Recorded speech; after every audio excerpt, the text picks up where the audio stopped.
If the dryer don't start in any of the cycles that you try it on,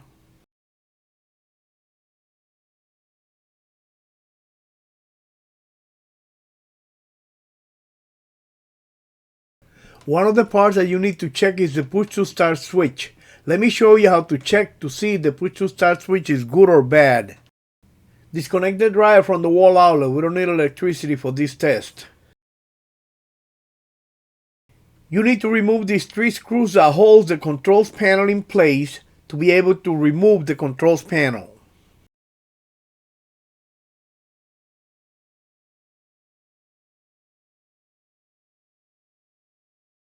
Pull out the controls panel a little bit, slide it to the right, and then let it hang.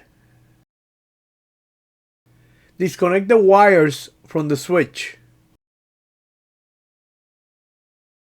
Set your multimeter on the scale to read for continuity. Push in the push to start button and hold it while you take a reading between these 2 terminals.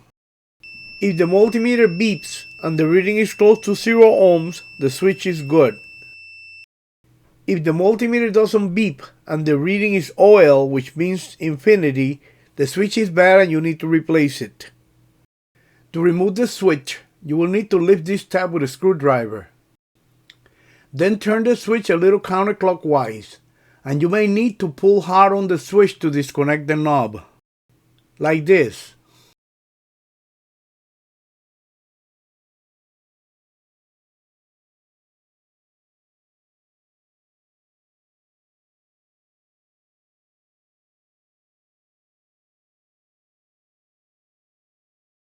Set the new switch in place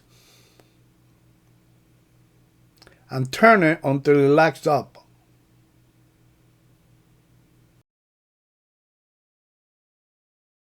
Connect the wires to the switch, making sure that the connections are nice and tight. Set the control panel in place.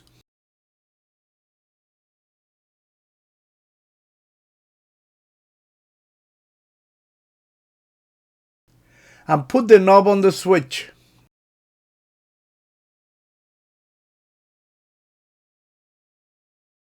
Secure the control panel with the 3 holding screws.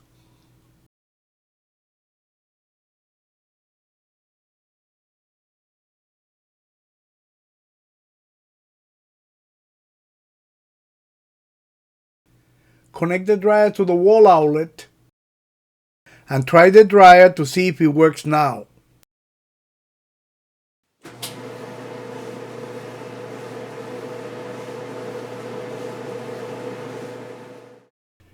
If you want to check the multimeter that I use in this video, there is a link in the description of the video. Check it out. If you like this video, make sure to subscribe to my channel to be notified every time I make a new video. This is Angel the Appliance Man. Thank you for watching this video.